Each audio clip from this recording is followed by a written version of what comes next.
moom moo ko doon accusé mu di général Moussa Fall ñu àtte woon ko tey ñu ñëwaat daal di teggi boobule peut-être tribunal correctionnel bi daal di ko déclaré waat non coupable infirmé àtte bi ñu njëkkoon a def. waaw loolu mooy charme justice. charme justice waaw loolu mooy charme justice da ngay wax dara ñu dem àndoo ci kooku ñu dem dès l'instant àndoo ci rek. li ñu la njëkkee woon daan dañ mel ni dara xewul le ki nga dem di clamer moom mooy wax te lu mu wax loolu la ñuy téyewaale. Quand je dis téyewaale mooy tey am na possibilité de se pourvoir en cassation tey le procureur. am na 2 mois. À partir de la notification de la décision. À partir de cette notification le parquet a 2 mois pour contester pour attaquer la décision de la chambre de la cour d'appel. am na 2 mois pour yóbbu ko chambre cour suprême su ko deful alors la décision elle est définitive mais su ko defee la décision du nekk ci définitive mais dañuy xaar la cour suprême wax est-ce que li ñuy wax la décision cour d'appel bi est-ce que elle respecte la légalité est-ce qu'elle viole pas la loi. Est-ce que le juge bi joxe décision cour d'appel est-ce que décision bi mu joxe est-ce que yoon loolu la wax donc du pour attewaat ko waaye pour atte ci c'est une juridiction de pas de fait mais de droit. Donc dans ce cas Guy Marius Sagna si bu dee yem nañ ci décision bi il ne court aucun risque d'ailleurs mais bu fekkente ni yemuñ ci décision bi il va continuer de courir le risque de radiation. Ah oui parce que le règlement intérieur moo ko wax dans son article 51 alinéa bu mujj bi daf ne le député qui fait l'objet d'une condamnation pénale définitive est radié des listes des députés de l'Assemblée nationale. Article 61 de la Constitution daal di ko dëggal ne effectivement le membre de l'Assemblée nationale qui fait l'objet d'une condamnation définitive mënul siéger Assemblée nationale. te si doon dañ ko condamné définitivement dans cette affaire.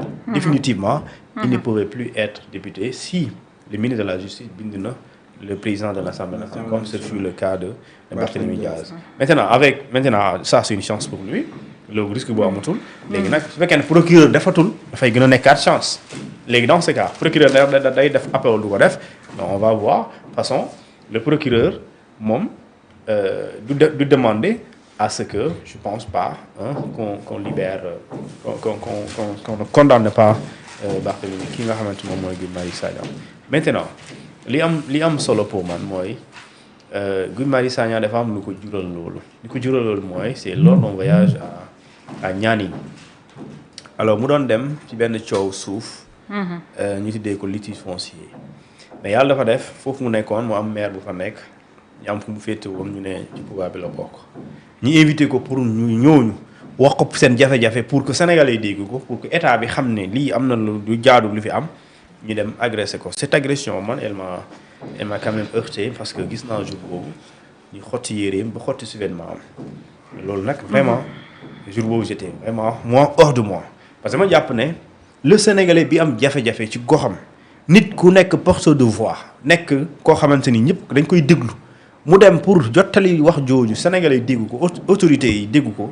nga dem nga ne ko mukk doo fi amee ba pare di xotti ay yéreem moom mu mer aussi wax ne sama agression bi dafa am ay nit ñu nekk ci ginnaaw mais ay nit yooyu ñooy prouver que nekk ci ginnaaw mais ngi nag le décision bi daanu na juge bi nee na effectivement li ñu la doon kon li tax ñu condamné la en première instance effectivement ñu déclaré le coupable man bi ma xoolee dossier bi gis naa ne nekkoo coupable tu es innocent donc yow li ñu la tegoon ci daan yëpp quel que soit lu mu toll en réalité chez nous ici mooy ci cour d'appel bi effectivement amul. Maintenant nag comme mu la ko waxee. lenn mooy teggi àtte bi daan bi lenn kese. mooy procureur def pourvoi en cassation su ko deful moom daaw Guy Marius Sagna sera définitivement innocenté dans cette affaire et il ne courira aucun risque de radiation pour ne pas dire de perdre son mandat de député à l'Assemblée nationale prévu successivement par les articles 51 du règlement intérieur et 61 du de la Constitution du Sénégal. ñu ne rupture la ci wàllum justice. Bon, je serai encore très bon xaw ma lu doon am par le passé xaw ma. mais bon. gëwuma ne en tout cas bu doon 2021 wala 22 gëwuma woon mu def appel après ñu jox ko dëgg. gëwuma woon gëwuma ko parce que fii. gis naa fi procès boo xamante ni diffamation la. waa ji vraiment mënul na ci génn. mënul ci génn parce que vraiment il a manifesté sa bonne foi.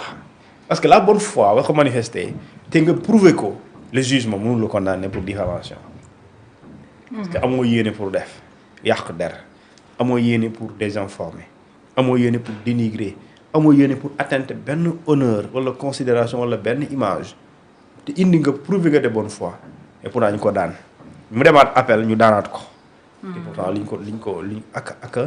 ak ñoo xam ne kii vraiment lu muy wax jublu ci lu bon et pourtant bu mu koy wax am na preuve.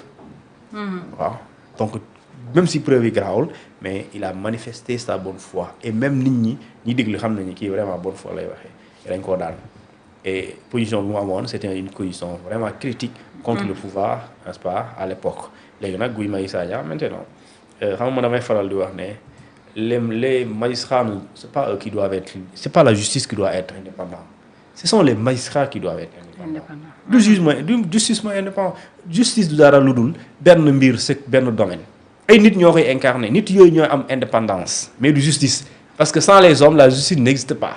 Maintenant pour qu'elle existe elle et qu'on parle d'indépendance de cette justice là entre guillemets il faut que ces hommes là soient des hommes libres ñoo xamante ni ils ne céderont à aucune forme d'accord de pression mooy quel que soit fii nit ki nekk te àndoo ci lu ñuy def nii dès l'instant que yoon loolu la wax ñun loolu la ñuy def. Maintenant je pense que comme ni ma koy faral di waxee il faut des hommes et des femmes libres dans la justice pour que cette justice là di mën a joxe ay décisions yoo xamante ni ñu ko génnee même mun nga ci bañ a ànd mais nga xam ne vraiment décisions yoo xamante ne la c'est des décisions fondées sur le droit et que la loi vraiment a été justement appliquée. Maintenant justice bu daanee moom ku ne am nga ci appréciation.